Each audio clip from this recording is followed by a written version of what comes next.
After 3 years of chasing Adrian, he still treated me like a stranger. Then his first love flew home, and on a night of crashing downpour he shoved me out of the car. Heart finally dead, I said we should break up. He sneered, "Quit the drama.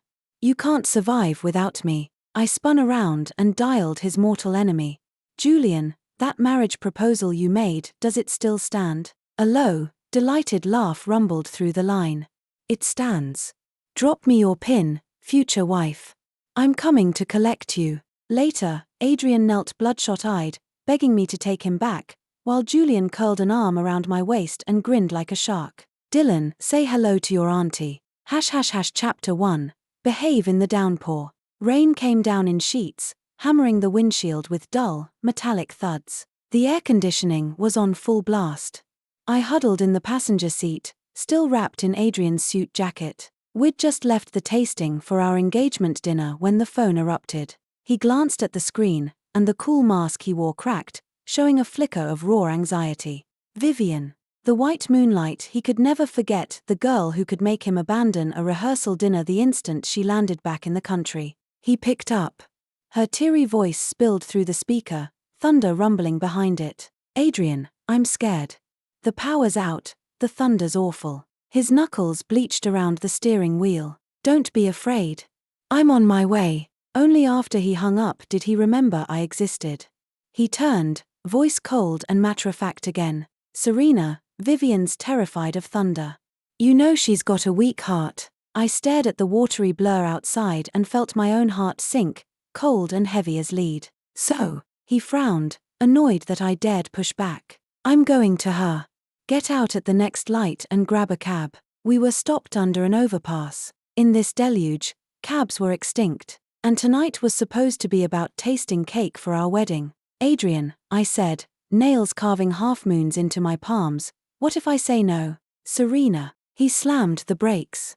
Tires shrieked across the flooded blacktop, and the seatbelt snapped me back so hard my collarbone flared white-hot. He twisted toward me, impatience and disgust dripping from every word, like I'd turned into a shrieking harpy. "When did you become this selfish?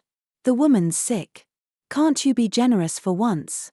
Do we have to fight now?" Generous. Well-behaved. For 3 years those words had tightened around my skull like iron bands. Generous meant letting him keep her photos. Well-behaved meant watching him bolt to Vivian every time she snapped her fingers.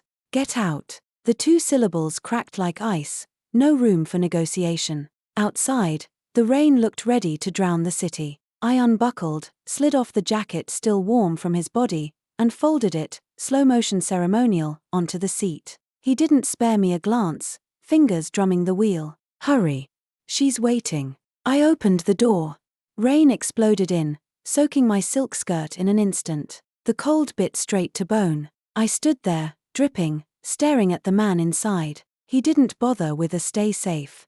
Before I could even pull the door shut he gunned the engine, the slam of steel sealing off the last trace of warmth. Through the glass I watched him dial her again, his face washed in tender concern I'd never tasted. Inside my chest something tiny and bright snapped. A soft, total fracture. I swiped water from my eyes, sucked in a breath, and screamed at the beast of a car, "Adrian, we're done." The window cracked an inch.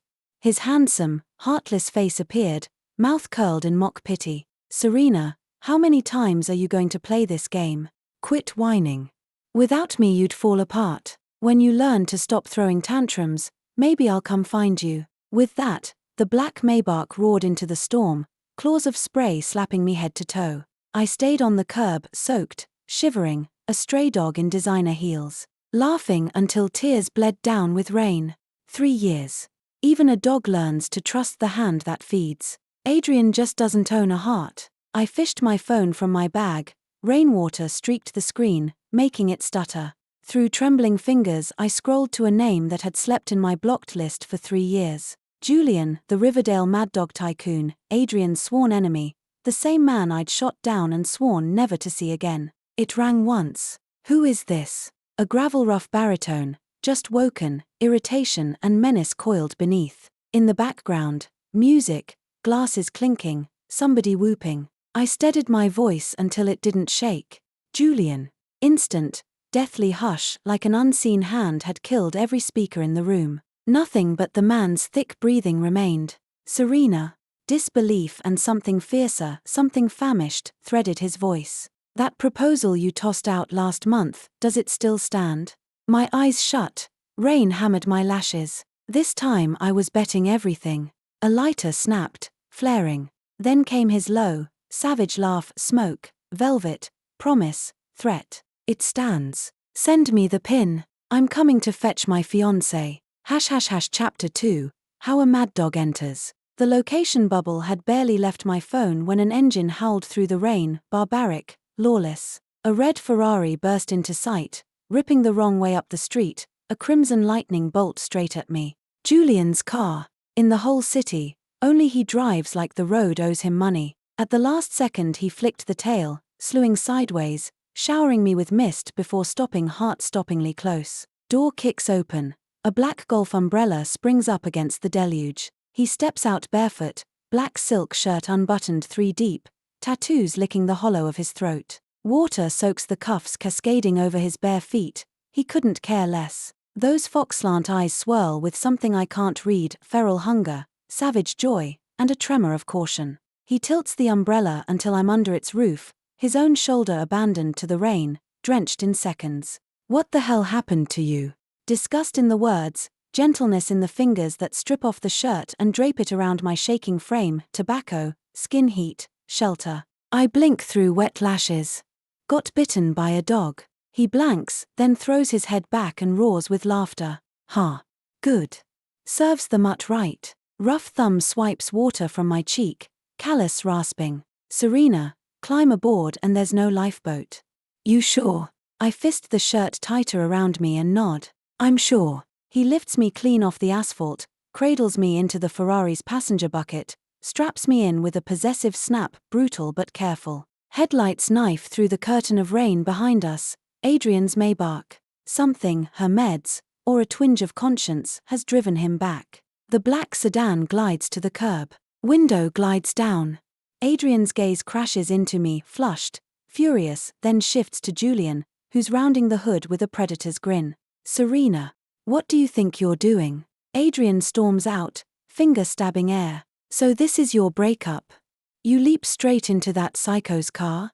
Have you no shame? Before I can answer, Julian slams my door shut, sealing me inside his thundering world, and turns, that vicious smile widening. He didn't climb straight in. Instead he leaned against the door, pulled a cigarette from his pocket, and lit it. The flame flared and died in the downpour. Dylan. Long time no see. Julian exhaled a perfect ring of smoke, eyes contemptuous as they met Adrian's. What dumped trash gets picked up and turned into treasure, and now you're offended? Julian, this is between Serena and me. Stay the hell out of it. Adrian strode forward and yanked at the door handle. Serena, get your ass out here. Don't make me drag you. Julian moved. He flicked the cigarette to the asphalt and ground it under his heel, then, without warning, drove his fist into Adrian's face. Crack. Adrian staggered back, blood beading at the corner of his mouth. You dare hit me? He stared, disbelieving, palm pressed to his cheek. Julian flexed his fingers unhurriedly, gaze arctic, something demonic flickering behind it. Hit you? Need to check the calendar first. That punch was for my fiancé. Fiancé? Adrian laughed like it was the joke of the century. Julian, have you lost your mind? She's loved me for 3 years, who the hell are you? He looked past Julian to me, confidence and superiority dripping from every pore. Serena, enough with the tantrum. Slumming with him will only cheapen you. Come down, I'll drive you home. I rolled the window down and met his stare with ice in my own. Adrian, is English not registering? We broke up. From this moment on, I'm Julian's fiancé. The smugness froze on Adrian's face like he'd been slapped raw. Serena, you'll regret this. Without me you're nothing. Julian snorted, swung into the driver's seat, and fired the engine. No reverse lights, he simply slammed the Ferrari into first and floored it. The red beast lunged like a raging bull, straight at Adrian's Maybach. Screech, crash, metal shrieked through the night. The Ferrari's nose scraped the full length of the Maybach's flank, stripping paint and crumpling the door like aluminum foil. Adrian blanched, stumbling backward. Julian, you maniac. Julian kept one hand on the wheel, the other stretched out the window, middle finger saluting Adrian in leisurely contempt. Arrogant, untouchable, supreme. Remember this, Dylan. Next time you see my wife, wipe your damn eyes first. Tires screamed again, and he vanished into the rain-washed dark, leaving Adrian choking on exhaust and fury. Chapter 3, It Hurts, Sis. The Ferrari shot through the night to Julian's penthouse in the heart of the city. He didn't speak once, the speedometer never dipped, yet every curve felt surgically precise. The elevator whisked us straight to the top. The biometric lock chirped. Inside, the lights were off, only the neon skyline bled through the floor-to-ceiling glass. Julian perched me on the console table and caged me in. In the gloom his breath scalded, predatory. Serena. My name sounded raw, fractured. Are you doing this to spite him, or do you actually want to marry me? His hands braced on either side of me, not touching, but the coiled tension in his arms vibrated against my skin. I looped my arms around his neck. Our soaked clothes clung, clammy, but I couldn't care less. Julian, I don't treat marriage like a game. As long as you don't back out, I'll walk down the aisle. His body went rigid. Then his mouth crashed onto mine, nothing like Adrian's polite, patronizing pecks. Julian kissed like he wanted to inhale me whole, to devour 3 barren years in a single breath. My lips split, the metallic tang of blood spread. I didn't push him away, I pulled him closer. When he finally released me, foreheads touching, we were both shaking. Serena, you chose this path. Even if you beg me in tears later, I won't let go. He scooped me up and carried me into the bathroom. Shower. He set me on the marble rim and twisted the hot water tap. Clothes off. I flushed. Yes, I'd accepted his proposal, but full frontal still felt lightning fast. I'll manage. Julian chuckled, lounging in the doorway while his gaze raked over me without apology. I've seen every inch of you, what's the act for? Still, he turned and left. Fresh sets on the rail. I showered, then slipped into the waiting shirt, his white Oxford, enormous on me, hem grazing mid-thigh. Out in the living room Julian sat smoking on the sofa, a first aid kit open on the coffee table. He stubbed the cigarette as soon as he saw me and beckoned. Come here. Saturday. He drew my hand onto his knee, eyes icing over at the bruises Adrian's fingers had left around my wrist. That bastard do this? I nodded. Without a word he poured liniment into his palm, rubbed it warm, and pressed gently over the purple marks. Hiss, I inhaled sharply. Suck it up, he muttered, but his thumbs lightened all the same. The man who'd rammed a sports car into a Maybach now knelt, head bowed, massaging my wrist with infinite care. The contrast dazed me. Julian. How did you get there so fast? 10 minutes, maybe less, from my call to his Ferrari idling beside me unless he'd been close, or watching. His fingers paused. Mocking amusement flickered across those fox-bright eyes. Feeling touched. Are we? He leaned in, breath grazing my ear. Sis, I dumped a multi-billion deal just to pick you up. My hands still numb from that love tap on Dylan's car. He buried his face in the hollow of my neck, voice suddenly soft, almost pouty. It hurts, blow on it for me. Every muscle in my body locked. This was the fabled mad dog of Riverdale. He felt more like an oversized golden retriever, one that brewed top-grade drama tea. I nudged his head, awkward. Quit it. Julian simply flopped across my lap, arms vicing my waist. Make me. Serena, you know how long I waited for that call? 7 years. 7. Freshman year, right when I'd first met Adrian. Before I could process, Julian lifted his head. Lucid dominance replaced the puppy act in a blink. Tomorrow, 8 a.m. bring your birth certificate. Where to? City Hall. He flashed a wicked grin, every inch the triumphant fox. Time to make it legal, and then I can sleep with you without breaking any laws. Chapter 4. The 1,000 Layers of a Green Tea Pup.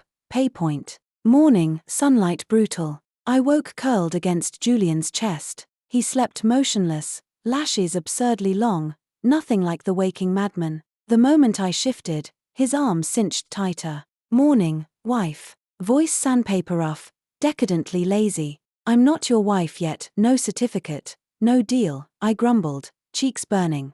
Julian rolled out of bed, torso chiseled, abs stacked. He raked a hand through his hair, pushing it off his forehead. You will be in an hour. 1 hour later, City Hall steps. Julian in crisp white.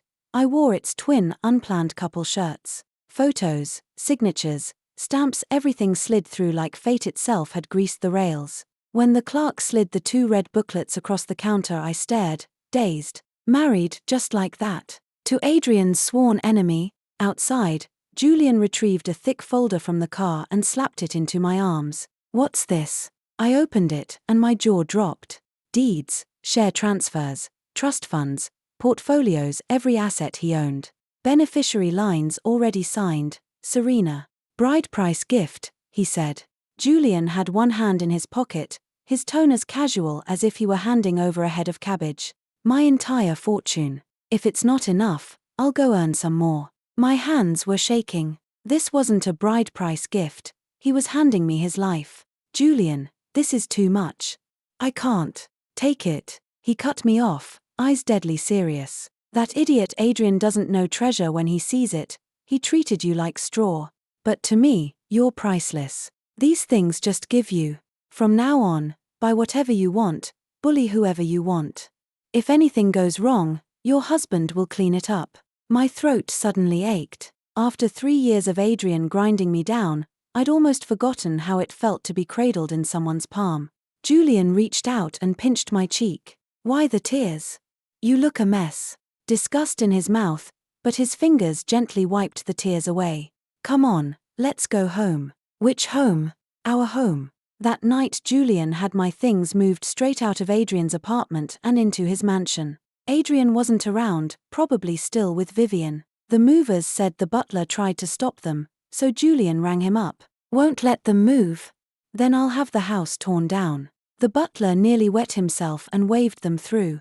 Evening. After my shower, I was headed for the guest room when Julian appeared in the doorway of the master bedroom, hugging a pillow in silk pajamas, looking pitiful. Wifey. He batted his peach blossom eyes. The corners were pink, like an abandoned puppy. What's wrong? I'm afraid of the dark. Me. The man who made Riverdale tremble, afraid of the dark. Nobody would believe it. Stop pretending. It's true. He squeezed inside, tossed the pillow on the bed, and slid under the covers like he owned the place. When I was a kid, I was kidnapped, locked in a pitch-black room for 3 days and nights.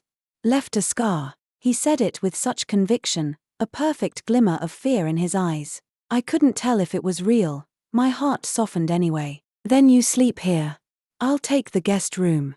No way. A large hand shot out and yanked me into the bed. His warm body pressed against me, pinning me tight. I can't fall asleep unless I'm holding my wife. He nuzzled my neck, voice muffled. Wifey, you smell so good. Did Adrian used to hold you like this? The moment Adrian's name came up, I stiffened.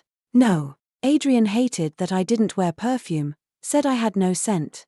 He always slept with his back to me. Julian caught the shift in my mood, the corner of his mouth curling in triumph. He breathed against my ear, low and aggrieved. How could he let you do housework? These soft hands were made for luxury. I'm different, I only know how to spoil my wife. Wifey, from now on I'll do the chores, I'll cook. You only have to love me, okay? Right then I admitted it. This shameless sweetheart had me dazzled. His hand snuck from my waist, slipping under my pajama hem, fingertips scorching, leaving shivers everywhere they roamed. Julian. I caught his wrist, breath unsteady. Don't move. He rolled on top of me, eyes wolf-dark. Not a trace of that pitiful act remained. We're legally married, license in hand. Big sister, tonight, shall we make a baby? Moonlight teased the curtains, spring light spilled inside. It was destined to be a sleepless night. Chapter 5, Auction Arena. Morning. I woke to the buzzing of my phone. My body felt as if a truck had run over it, so sore I could barely lift a finger. The space beside me was empty. On the nightstand sat a glass of warm water and a sticky note. Emergency at the office. Breakfast's on the stove, reheat it. Love you. Julian. The handwriting swaggered across the paper. I picked up the phone. Adrian's name jumped on the screen. 20 missed calls. A dozen WhatsApp messages. Where are you? The butler says you moved out. Stop the drama. I was wrong to leave you on the road last night. Vivian's health is fragile, don't take it out on her. There's a charity gala tonight. Vivian wants that tiara. Come with me and win it, call it my apology. Reading them turned my stomach. He wanted me to come help him win a crown for his white moonlight. Adrian, is your brain stuffed with wet tissue? I tossed the phone aside, got up, and showered. Since you want me there, I'll go. But in what capacity, that's up to me. 7 p.m, charity gala venue. I walked in on Julian's arm, dressed to kill. A crimson haute couture gown, skin snow white against the silk radiant and fierce. Julian had it flown in from Paris that morning, the only one in existence. The moment we stepped inside, every gaze locked on us. Adrian was with Vivian, studying the displays. She wore a plain white slip, clinging to Adrian like a fragile little daisy in the wind. Seeing me, Adrian's eyes lit, then narrowed. He strode over. Serena, what are you wearing? He looked me up and down, displeased. Too flashy. Go change. Vivian likes things low-key, you'll steal her spotlight. A laugh tore out of me. Quinn, what I wear is none of your business. Only then did Adrian notice Julian. His face darkened instantly. Julian? What are you doing here? His gaze dropped to my hand on Julian's arm, eyes venomous. Serena, this is your tantrum. Hiring some man to play a role? Let go. Come home with me. He reached to grab me. Julian stepped lazily between us, catching Adrian's wrist. A slight squeeze. Crack. Adrian grunted, face draining white. Dylan, touching my wife right in front of me, am I invisible? Julian flung the hand away and wiped his fingers with a handkerchief as if touching filth. Wife. Clutching his wrist, Adrian stared at me in disbelief. Serena, you married him? Vivian drifted up, eyes wide, hands over her mouth. Serena, how could you be so reckless? Marriage isn't a game. None of your damn business. I eyed her coldly. And don't call me sis. My mother only had me, no green tea little sister. Vivian's eyes reddened. She turned to Adrian, wounded. Adrian, I was only showing concern. Serena, apologize to Vivian. Adrian barked. Apologize. Julian chuckled, arm circling my waist, gaze contemptuous. My woman never has to apologize to anyone. But you, Dylan, sorry, that tiara's not leaving with you tonight. The auction began. The final lot, an antique diamond tiara, opening bid 50 million. Vivian gazed at it, longing glittering in her eyes. Adrian raised his paddle. 60 million. Julian lifted his lazily. 100 million. Gasps rippled through the hall. Adrian clenched his jaw. 110. Julian. 200. Sweat beaded on Adrian's forehead. 200 million was already past his budget, and the old man at home would break his legs for blowing that much on a tiara. Julian, lost your mind? This trinket worth 200 million? Julian didn't even glance at him. Instead, in front of everyone, he brushed a kiss to the corner of my mouth. Voice low, yet carrying. If my wife likes it, so what if it costs 200 million? I'd give my life just as readily. The hammer fell. The tiara was Julian's for a sky-high 200 million. A staff member carried it over carefully. Julian lifted the crown and set it on my head himself. Diamonds blazed like captured stars. He dropped to one knee, kissed my hand. Your Majesty, forgive your knight for arriving late. Flashbulbs exploded. I looked at Adrian's livid face, at Vivian's features twisted green with envy, and felt one word sear through me. Perfect. Chapter 6, The Green Tea Playbook. After the charity gala, Adrian bolted to the underground garage like a madman and blocked our car. Serena, get out here. He hammered the window so hard his eyes were bloodshot. Are you marrying him just to spite me? 200 million? You know what kind of animal Julian is, he's setting you up to crash. Julian lowered the window, one hand draped over the steering wheel, gaze full of teasing contempt. Dylan, still throwing your little tantrum? Don't get cocky, Julian. Serena loved me for 3 years, she can't erase me that fast. She's only punishing me. Adrian's stare bored into me, voice turning pleading. Serena, I was wrong, I shouldn't have dumped you for Vivian. Give the tiara back to him and come home, okay? I'll buy you another one, something even better. The sight of him was pathetic. Back when I begged for a single glance, he tossed me aside like trash. Now that I don't want him, he's crawling back like a stray dog. Adrian. I looked at him, my eyes flat and calm. Those 3 years. Consider them kibble I threw to a dog. Now I have a husband, one who's 1,000, no, 10,000 times better than you.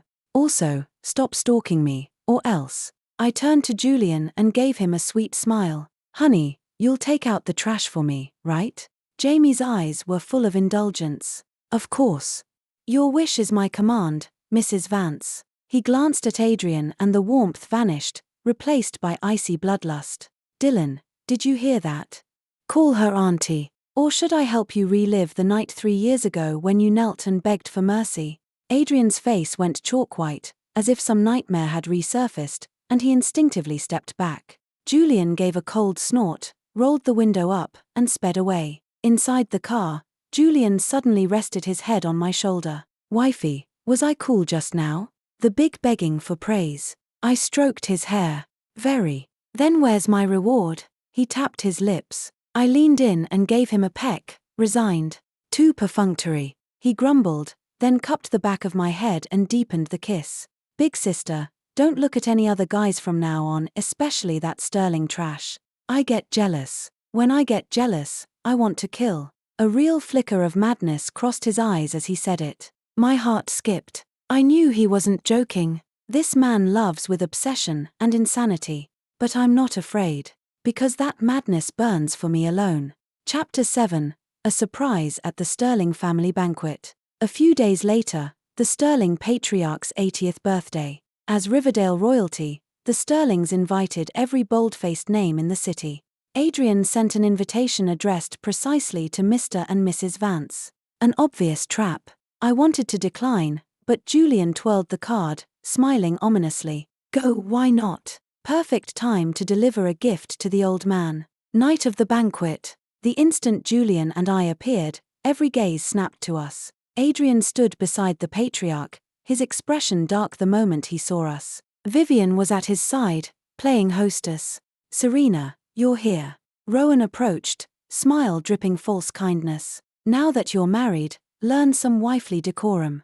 Stop flaunting yourself in public and embarrassing the Sterlings. She'd always despised me, convinced my ordinary roots made me unworthy of Adrian. Now that I'd married Julian, her envy was venomous. Rowan. Julian's arm circled my waist, voice lazy. My wife does whatever she pleases, outsiders don't get a vote. And from now on, address her as Mrs. Vance. Rowan's face turned livid. You ill-bred brute. Enough. The Sterling patriarch strode over, cane thudding, sweeping the room with authority. Today is my birthday, whoever makes trouble can get out. He looked at me, eyes unreadable. Serena, since you're here, chat with Vivian, you girls have things in common. A ploy to separate me so they could gang up on Julian? I opened my mouth to refuse, but Julian squeezed my hand. Go, honey.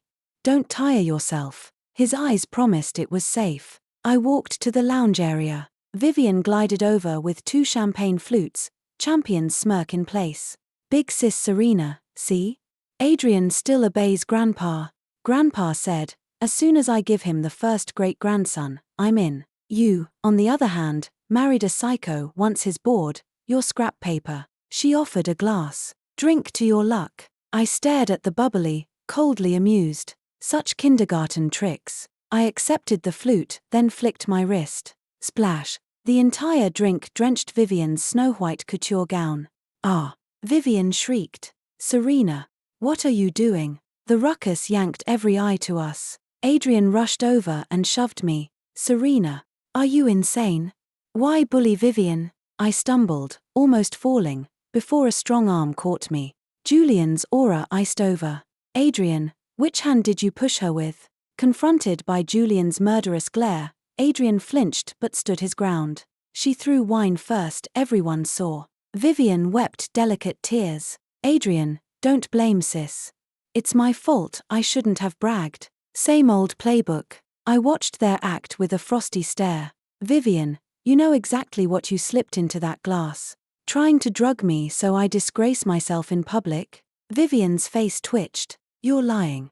I didn't. Then let's test the shards, simple. I pointed at the broken crystal on the floor. Panic swallowed Vivian whole. Suddenly the grand screen flared to life. The respectful slideshow of the patriarch's life cut to a video. Vivian writhing with a strange man on a hotel bed, soundtrack X-rated. Silence detonated. Adrian's face went nuclear green. The patriarch shook with rage, Cain quivering. What is this? Turn it off, now. Vivian clawed at her cheeks. It's not me. Deepfake. Julian lounged beside me, slow clapping. Bravo, encore. Dylan, this is the fragile moonlight you treasured. That shade of emerald looks good on you. So this was Julian's gift. Watching the sterling swallow flies, I burst out laughing. Adrian stared at Vivian, eyes blood red. Vivian, you. Adrian, listen. It's fabricated, they're framing me. Julian's laugh was a blade. Ask the leading man, he'll confirm. Oh, right, he was your college sweetheart, your first love, wasn't he? Twist the knife, perfect. The Sterling birthday gala became Riverdale's running joke. Chapter 8, Big Sister, Spoil Me a Little. Back in the car, Julian was humming an off-key tune, fingers drumming the wheel. Wifey, feel better? I traced the sharp line of his profile, warmth flooding me. Much. Then how about a reward? He leaned over. I laughed and pushed him off. Wait till we're home. The instant the front door shut, he pinned me to the sofa. We're home. His phone rang. Assistant calling. Sam picked up. Talk. Whatever the assistant said turned Julian's face savage. Keep him breathing, don't kill him. I'm on my way. He hung up, murderous energy still crackling. The instant he saw me, he reeled the darkness back inside and put on a hurt little boy face. Wifey, emergency at the office, I have to run out. Go to sleep, don't wait up. I knew it wasn't any simple boardroom crisis. The look he'd worn a moment ago was the one he gets when blood is about to spill. Julian. I caught his sleeve. Be careful. He hesitated, then grinned wide enough to light the room. Relax. For your sake I'll stay alive and kicking. Riley. I couldn't close my eyes after he left. Not until 3 a.m. did the front door finally whisper open. I flicked on the lamp and saw Julian in the foyer kicking off his shoes. His white shirt bore flecks of dried crimson. The sleeves were rolled high, revealing a long, oozing slash along his forearm. When he noticed me, he automatically hid the arm behind his back. Did I wake you? I walked over and pulled the wounded hand into view. What happened? Just scraped it on something. His gaze flicked away like a kid caught breaking rules. I knew he'd gone to settle the score with the people who'd humiliated me, Rowan at the gala, the waiter who'd tried to spike my drink. This fool. I fetched the first aid kit, sat him on the couch, and began cleaning the cut. When the alcohol swab hit, his brows pinched but he stayed silent. Does it hurt? Nope. Such a tough guy. I pressed a little harder on purpose. Hiss. He sucked air through his teeth and stared at me, wounded puppy eyes in full force. Sis, it hurts. Hurt till you drop, then. I cursed him but gentled my touch at once. After I'd taped the last band-aid in place, Julian suddenly wrapped both arms around my waist and buried his head against me. Serena. Don't be afraid of me. His voice was feather-soft, trembling. I'm ruthless to the rest of the world only so I can shield you. In front of you, I'll always be your little puppy. My heart melted into a puddle. The ruthless mad dog who made Riverdale tremble had handed every ounce of tenderness and every weakness he owned to me. I cradled his face and kissed him. I'm not scared. Julian, I love you. It was the first time those 2 words had ever left my lips for him. His pupils contracted to pinpricks. The next second the room spun. He pinned me beneath him on the sofa. His kiss crashed over me like a storm, wild with disbelieving joy. Say it again. I love you. One more time. Julian loves Serena. Wrong. He whispered against my ear, voice husky and rough. Julian has loved Serena for 7 straight years. To the death. Chapter 9. The 7-Year Secret. Days flew. Autumn arrived. That afternoon I was hunting for a contract in Julian's study when I accidentally knocked a locked tin box off the shelf. The clasp was loose, and the fall snapped it open. Contents scattered across the rug, stacks of photographs and several yellowed journals. I knelt to gather them and froze. Every picture was of me. Me laughing in camouflage during freshman orientation. Me napping on a library desk. Me queuing for food at the cafeteria. And that rainy night 3 years ago when I sobbed beneath Adrian's dorm, while a faint silhouette watched from distant shadows. That shadow was Julian. Hands trembling, I opened a journal. Every page carried the story of my life in his handwriting. September 1st, 20XX, sunny. Move-in day. Saw a girl with dimples. Her name is Serena. Sounds like music. December 24th, 20XX, snowing. She said yes to that sterling guy. He looks unreliable, but she smiled. As long as she's happy. May 20th, 20XX, rain. That bastard Adrian made her cry. I wanted to punch him, but I have no right. Serena, when will you look back at me? 20XX, she gave up her overseas offer for Adrian. Silly. But I'm worse, I gave mine up too. I need to stay in the city that has her. Tear after tear bloomed on the brittle paper. All those years I chased Adrian, someone guarded me in silence, watching me smile, watching me cry, watching me break my heart for the wrong man. How it must have hurt him. What are you doing?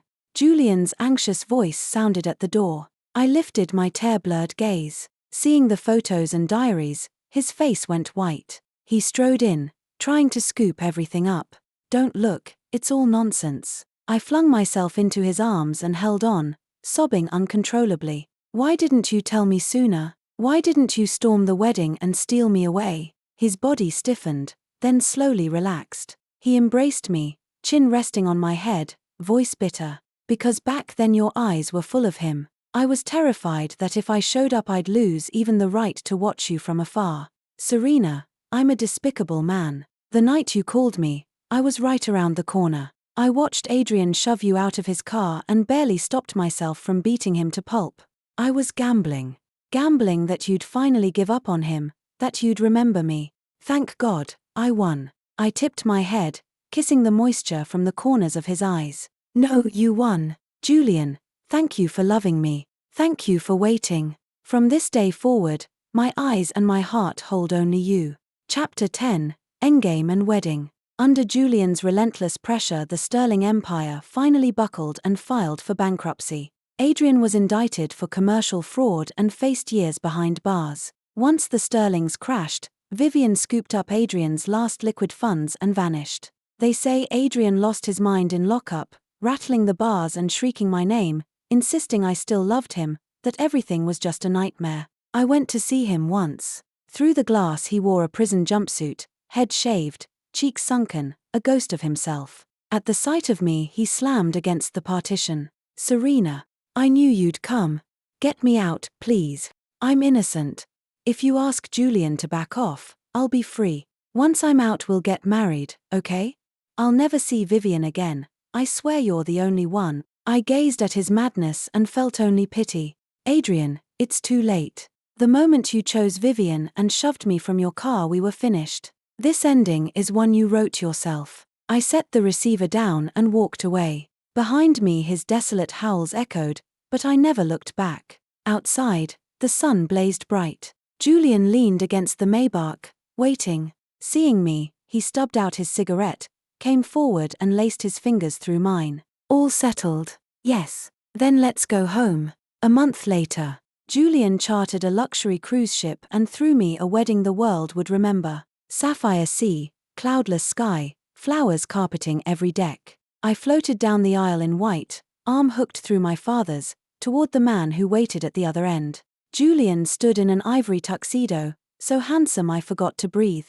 As my father placed my hand in his, the so-called mad dog of Riverdale actually shed tears in front of our guests. Morgan, do you take Serena to be your wife, for richer or poorer, in sickness and in health? I do. Julian roared the answer before the minister could finish. I will love her, guard her, live for her until the world ends. Thunderous applause. For the ring exchange, Julian dropped to one knee, kissed the back of my hand like a pilgrim before a shrine, then looked up into my eyes and added a line the vows didn't contain. Thank God that bastard didn't marry you. It let me find the greatest treasure on earth. Sea wind lifted my veil. I smiled the brightest smile of my life at the man who owned my heart. Morgan, let's make the rest of our story perfect. The liner's horn sounded, white doves burst across the sky, and the moment crystallized into forever. Thank you for listening. If you enjoyed the tale, please like and share it with friends. We'd love to hear your thoughts in the comments. Don't forget to subscribe for more unforgettable stories. See you next time.